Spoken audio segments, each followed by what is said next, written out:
Mesdames et messieurs, amis sportifs, bonjour. C'est l'heure des catcheurs, votre émission de débat sportif. La CAF a-t-elle perdu toute sa souveraineté? Sujet bien d'actualité pour une confédération quelque peu au cœur de la tourmente, eu égard aux derniers événements liés à son actualité, évidemment. Mes catcheurs sont déjà avec moi sur ce plateau. Bonjour, salut Diomandé. Bonjour Stéphane. Et très heureux de vous avoir encore. Toujours. C'est toujours un plaisir partagé. En face de vous aujourd'hui, un autre grand catcheur. Bonjour Adoumel. Bonjour Stéphane. Merci de nous rejoindre dans l'aventure. Merci, il n'y a pas de problème, nous sommes ensemble et nous serons toujours ensemble. Débat sur le plateau, mais également débat à l'extérieur du plateau. Et un autre groupe de catcheurs nous attend. On va tout de suite d'ailleurs retrouver Henri Joël qui est du côté de la zone industrielle de Koumassi. Bonjour Henri Joël. Bonjour Roger Stéphane et bonjour à ces catcheurs sur le plateau. Nous sommes en zone industrielle de Koumassi pour cet autre numéro des catcheurs sur la 3. Nous allons permettre à nos catcheurs d'ici aussi de prendre part à l'émission, mais ça sera dans quelques instants. Pour l'instant, ici, l'ambiance, elle est bonne et surtout, les catcheurs sont impatients. Merci à vous, Henri Joël. Vos catcheurs ont effectivement le droit de prendre part à ce débat. Je rappelle encore le sujet du jour. La CAF a-t-elle perdu toute sa souveraineté?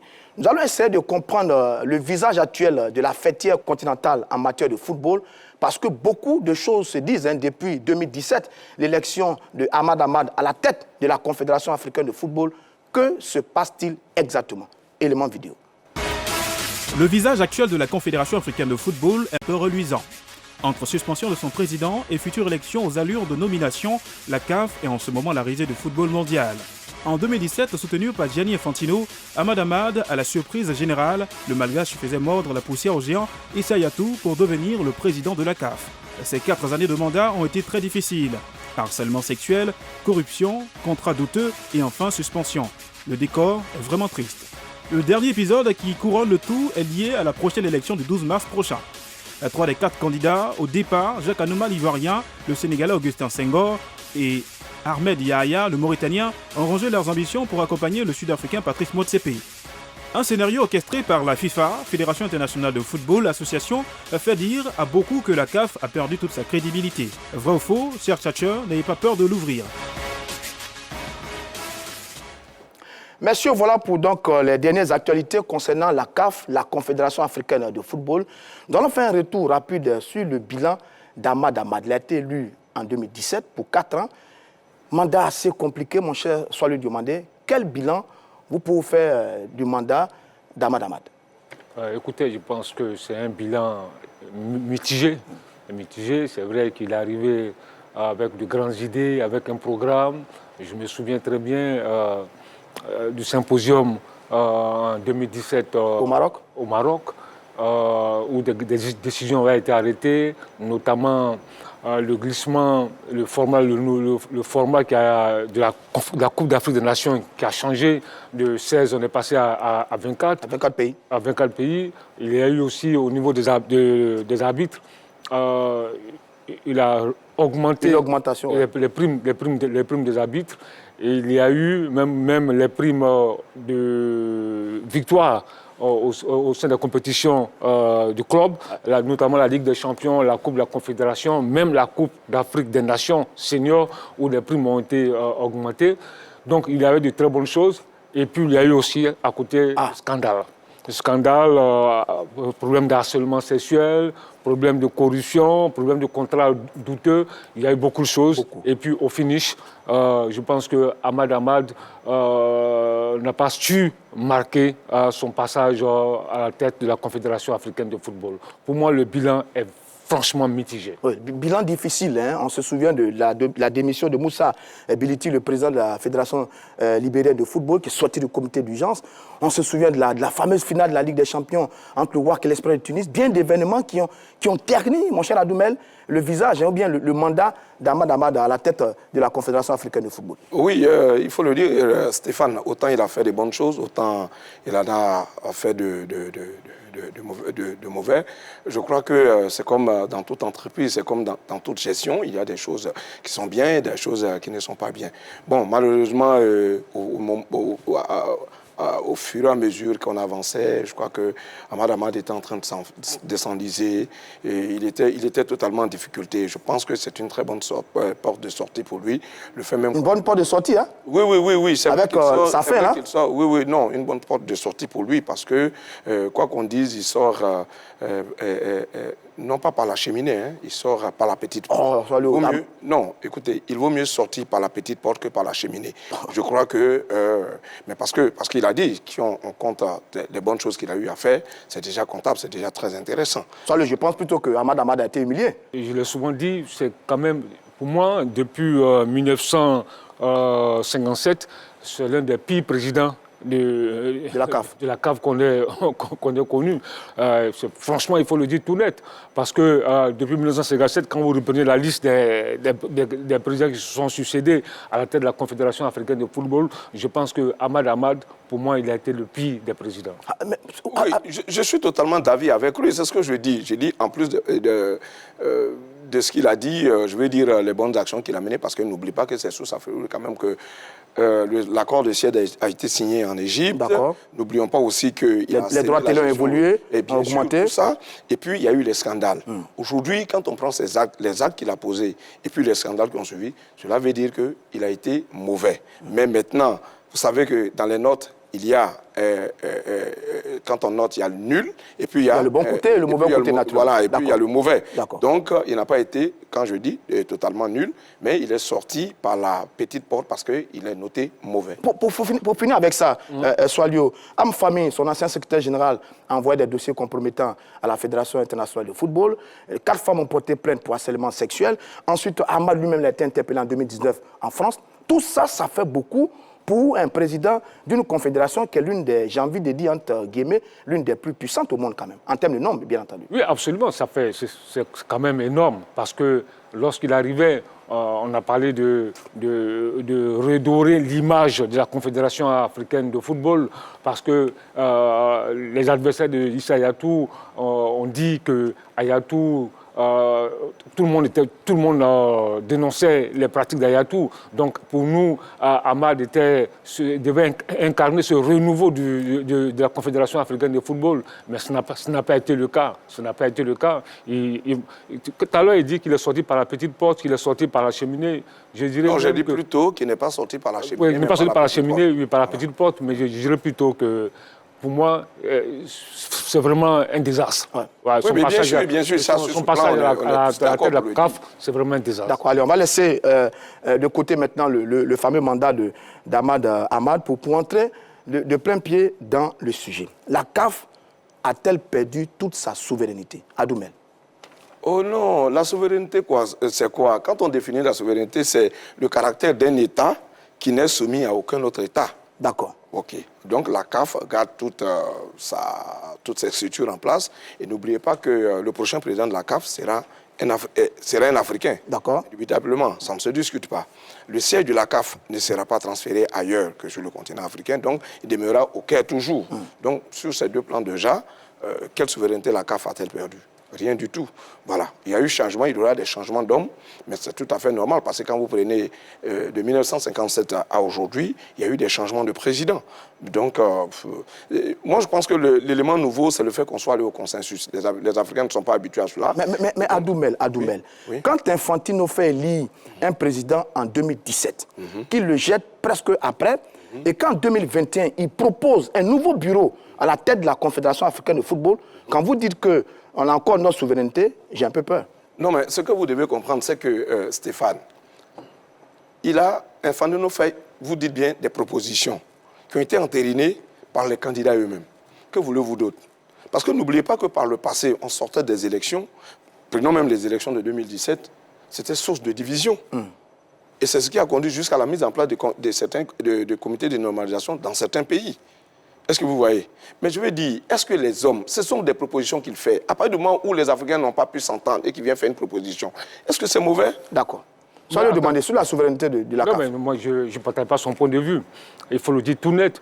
Quand vous voyez comment Ahmad même est arrivé à la tête de la Confédération africaine de football, on sait ce qui s'est passé.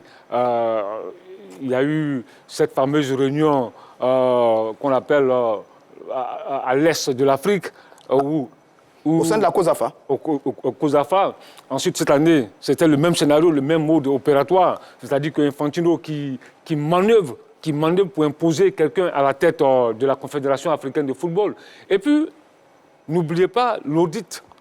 L'audit. On me dira que c'est la CAF même qui a demandé à la FIFA de faire l'audit. Mais c'était une mascarade. C'est n'importe quoi. C'est n'importe quoi. Parce que l'audit qui s'est passé à la CAF, Infantino ne peut pas aller faire un audit, aller imposer un audit à l'UEFA ou dans d'autres confédérations. Et là, les Africains ont accepté cela. Au-delà de cela, récemment, vous avez suivi un peu le processus électoral. Il y a eu un comité, la commission de gouvernance. Absolument. Dirigée par notre compatriote Brice Ouabi, qui a pondu un résultat. Qui pond un résultat.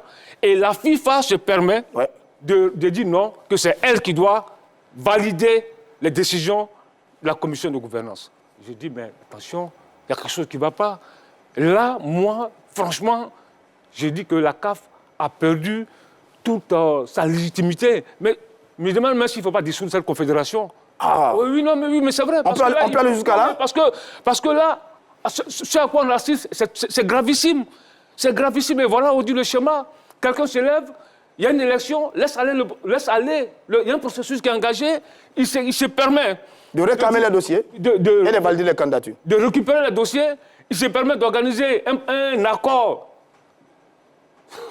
incroyable à Rabat. Il impose un premier vice-président, il impose d'abord un candidat. Il impose un candidat. D'accord. Un seul candidat, un président plutôt.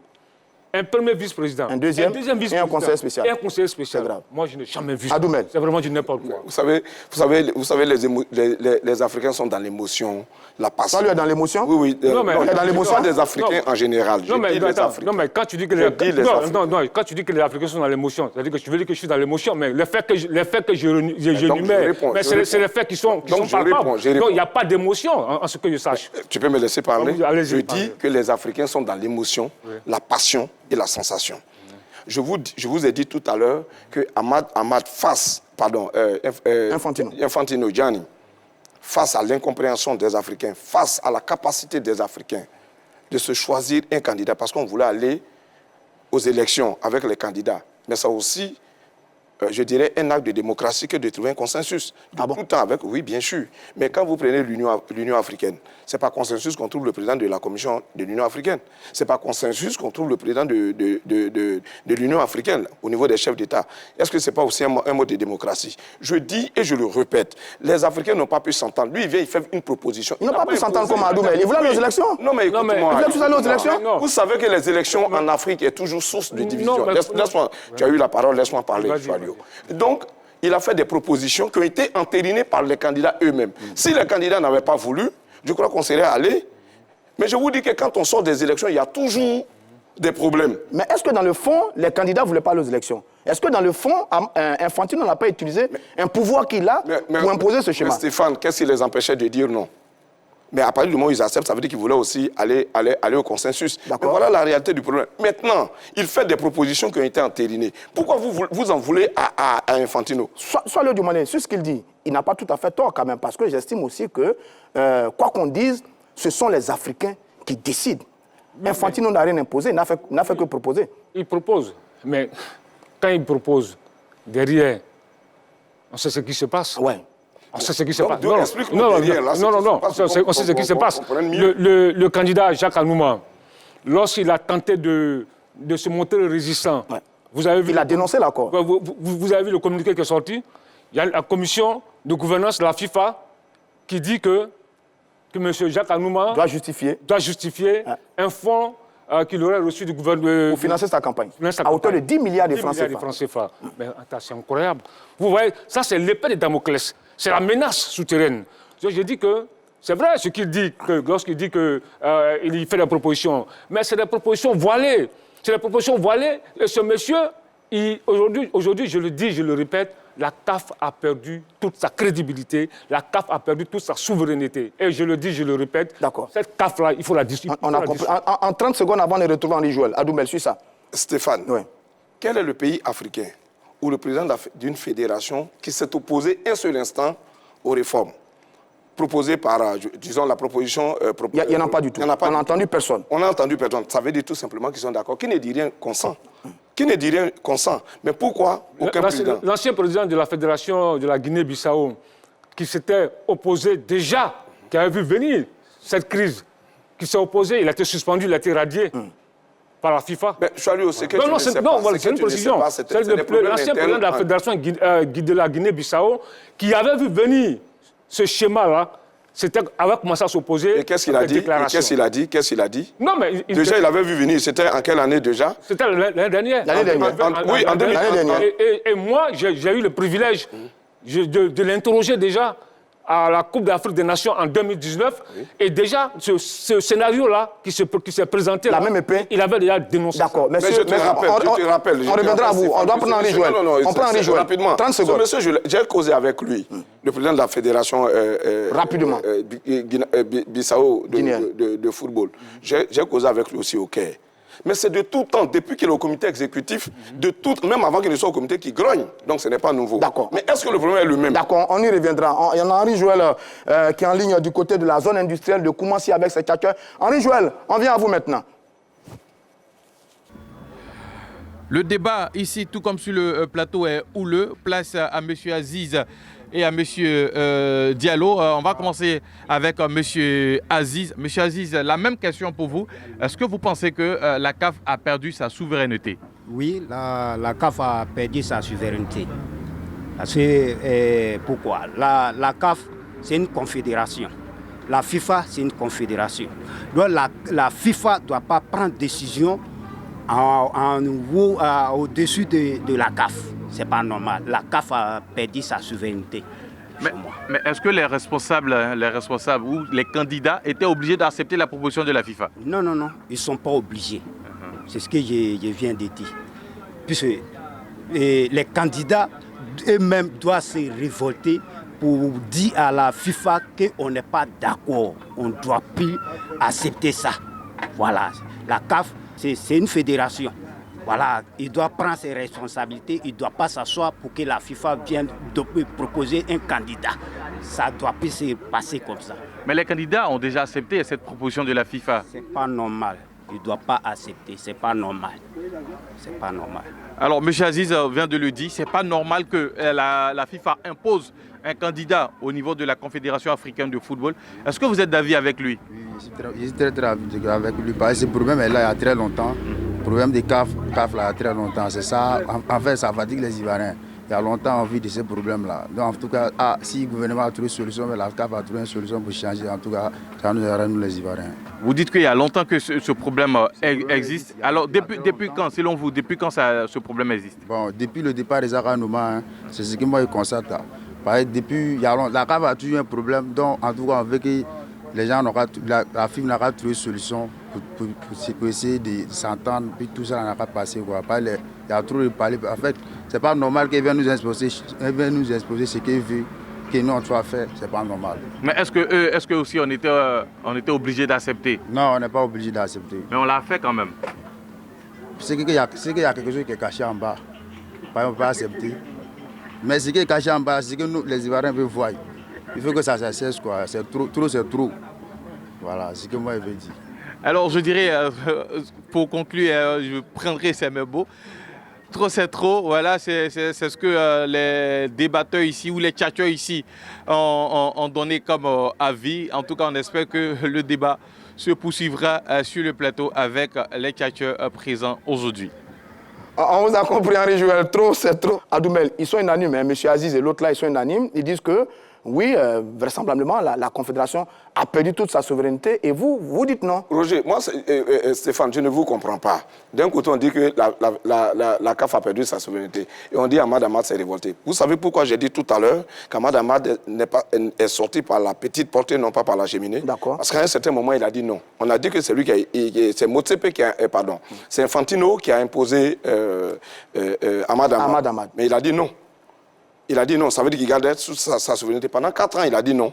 On est d'accord. Et puis, le TAS a partiellement donné raison dans les grèves qui sont portées contre Ahmad. Le TAS lui a donné partiellement raison. En attendant les derniers rapports qui doivent arriver, je crois que c'est le 11. Donc vous comprenez que Ahmad a fait ce qu'il pouvait faire. Mais c'est la même chose si un nouveau président arrive. Il sera... Vous savez, ce n'est pas un candidat qui vient avec ses idées. Dans le statut et règlement intérieur, tout est là, c'est un package. D'accord. Si vous voyez. Oui. Donc, c'est dans le package qu'on puisse pour développer les actions, pour mener les actions. Donc, il ne va pas sortir du package. Moi, je ne pense pas. Donc, la CAF va toujours garder sa souveraineté. Ce n'est pas un Asiatique, ce n'est pas un Américain qui va venir gérer la CAF. C'est bien un Africain. C'est bien un Africain. Sans lui demander, sur Ahmad, il a bien réussi quand même à se libérer de l'emprise d'Infantino un certain moment. Quand il signe le contrat avec la société Style, le contrat d'équipement, il s'est bien dégagé de l'emprise d'Infantino. Donc ça montre bien qu'à un certain moment aussi, comme dit Adou Mel, Ahmad a réussi à taper des points sur la table. Non, mais ce contrat qu'il signe avec la société Tactical Style, mais ça n'a rien à voir avec la FIFA. Ce contrat qu'il signe, on sait très bien que c'est Loïc Girard, qui est un de ses proches. Un de ses proches, qui était attaché d'Ahmad, qui a mis au patron, au propriétaire de Style, Ronald Siller. Donc vous voyez que c'est un contrat qui était biaisé. Vous voyez, donc ça n'a rien à voir avec la FIFA. Et c'est ce contrat-là qui a été dénoncé. On se souvient aussi du contrat de Lagardère, Ahmad a refusé de reconduire. Même mais ça montre un peu de la souveraineté quand même. Non, mais ça n'a rien à voir avec la FIFA. D'accord. Ça n'a rien à voir avec la FIFA, c'est le compte qui devait régler. Okay. Moi, je dis, Roger, il faut le retenir. Quand une confédération qui a 64 ans, qui est incapable de prendre des décisions pour sa survie, je pense qu'il y a un problème. Et cette confédération-là, des présidents de confédération, se laissent manipuler, qui sont devenus des marionnettes de la FIFA, je pense que c'est problématique pour l'Afrique. Parce que ce qui s'est passé, ce qui s'est joué... Là, au Maroc? Non, pas avant le Maroc. D'accord. Dans le processus électoral. D'accord. Lorsque notre compatriote Brizouabi, commission de gouvernance de la CAF, ils retiennent des candidats et que la FIFA se lève pour dire amenez-nous, on va vérifier la légitimité de ces candidats-là. Ce qui ne se fait pas ailleurs. Jamais. Mais ça, c'est problématique. Et que lorsque cette même FIFA se lève pour aller intervenir, pour aller imposer un audit pendant 6 mois, Mme Samoura, et aller auditer les comptes de la Confédération africaine de football. Je pense que là, c'est problématique. Adou, mais vous lui réagissez? Non, Chouali a dit 2 choses qui ne sont pas... il ne sait pas ce qu'il devait dire. Je rebondis sur le second point. C'est à la demande de la CAF, il le sait. Je dis bien c'est à la demande de la CAF que Mme Samoura est allée... Pour faire l'audit. Pour faire même pas un audit, pour assainir, si tu veux, la gestion de la Confédération. Et il y a des points sur lesquels elle a travaillé. Il faut qu'il le sache. Parce que tant qu'on ne donne pas l'information telle qu'elle, ça veut dire qu'on biaise le débat. La Confédération a demandé, c'est une assistance étrangère qu'on demande. J'ai entendu Samuel Eto'o-Fils sur une chaîne étrangère expliquer que c'est effectivement la CAF, qui a sollicité Famta Savoie.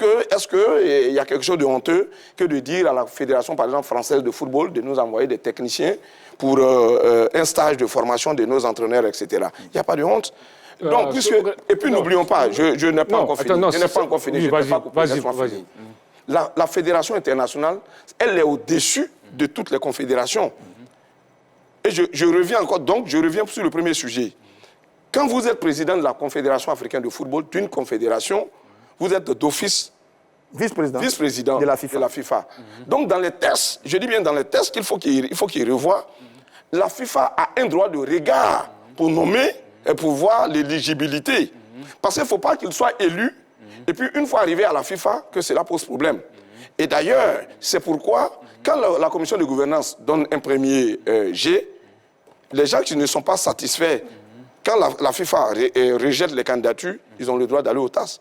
Et au TAS, qu'est-ce qui s'est passé? Il y a des gens pour le comité exécutif qui ont été retenus, d'autres n'ont pas été retenus. Et donc, c'est tout à fait normal que la FIFA ait un droit de regard sur les élections. La FIFA n'a rien imposé, je te rappelle. OK. Ce qu'il dit, je pense que Adoumel, il est un peu... Il reprend ses thèmes, il est un peu lui aussi dans l'émotion. Dans l'émotion. Il est un peu dans l'émotion, parce qu'il ne faut pas se voiler la face.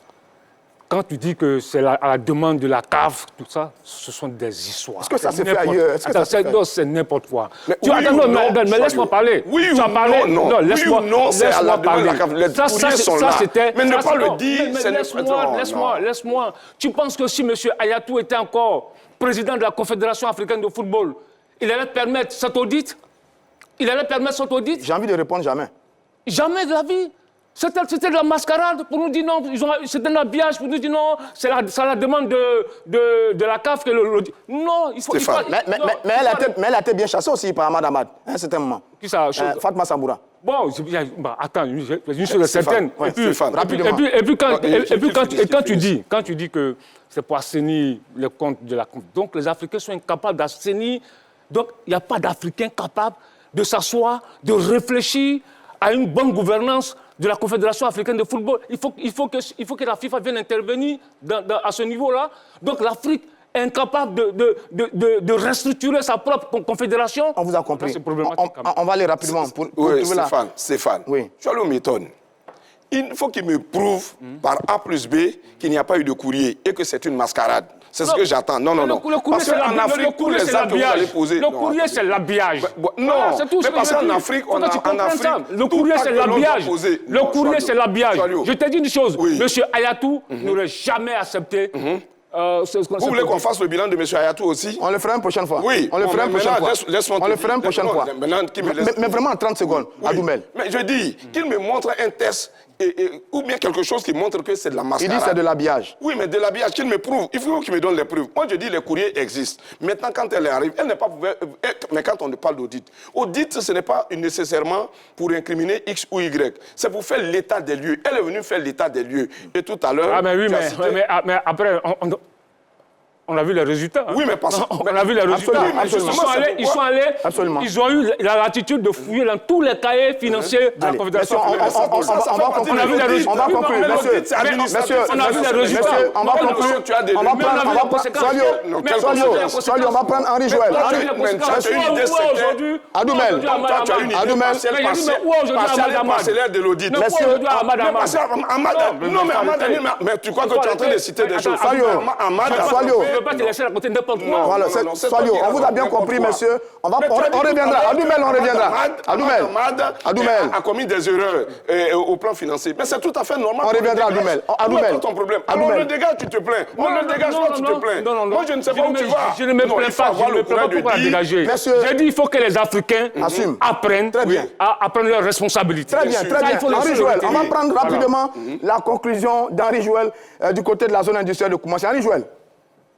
Merci Roger Stéphane de nous redonner la parole ici à Koumassi. Déjà, avant de nous quitter, vous avez estimé que la CAF a perdu sa souveraineté.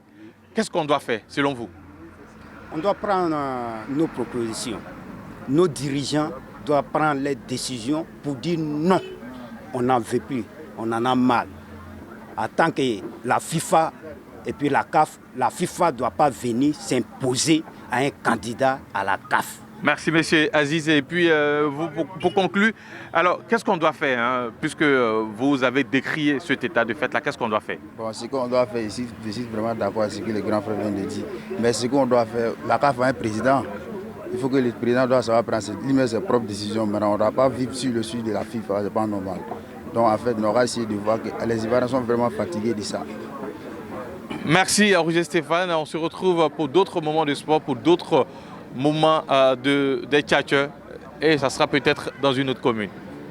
Merci Henri Joël et félicitations à vous et à vos tchatcheurs du côté de la zone industrielle de Koumassi. Merci, il ne nous reste plus assez de temps. Solio, un mot de conclusion. Non, je pense que c'est simple. Aujourd'hui, moi, je suis dans une position assez claire. Il faut que les Africains prennent leurs responsabilités. Il faut éviter que la FIFA vienne imposer des choses incroyables à la Confédération africaine de football. Et aujourd'hui, il est grand temps que les Africains prennent leurs responsabilités parce que le président de la CAF ne doit pas être une marionnette de la FIFA. Adoumel. Bon, écoutez, de toute façon, moi, ma position, elle est connue. Hein. La CAF n'a pas perdu de sa souveraineté. Bien au contraire, la FIFA est en train de renforcer des acquis. Quand on a besoin d'expertise étrangère, on fait appel à la FIFA, c'est tout à fait normal. Et ici, comme je l'ai dit, quand on a besoin d'un directeur technique national avec les partenariats en Europe, on fait venir des directeurs. Donc, il n'y a pas de problème. Vous, c'est normal. Tout ce qui se passe, c'est normal. Comme je le répète, c'est parce que les Africains sont dans l'émotion, dans la passion et la sensation. C'est ce qui crée tous ces déboires. On vous a compris, cher Tchatcho. Merci, soyez demandé. Merci à vous, Adoumel. Téléspectateurs, merci à vous également de nous avoir suivis. C'était l'heure des Tchatcheurs. Le débat a été très, très chaud parce que la question de la Confédération africaine de football nous passionne. On a été très heureux d'être chez vous. On se donne rendez-vous vendredi prochain pour un autre numéro de l'heure des Tchatcheurs.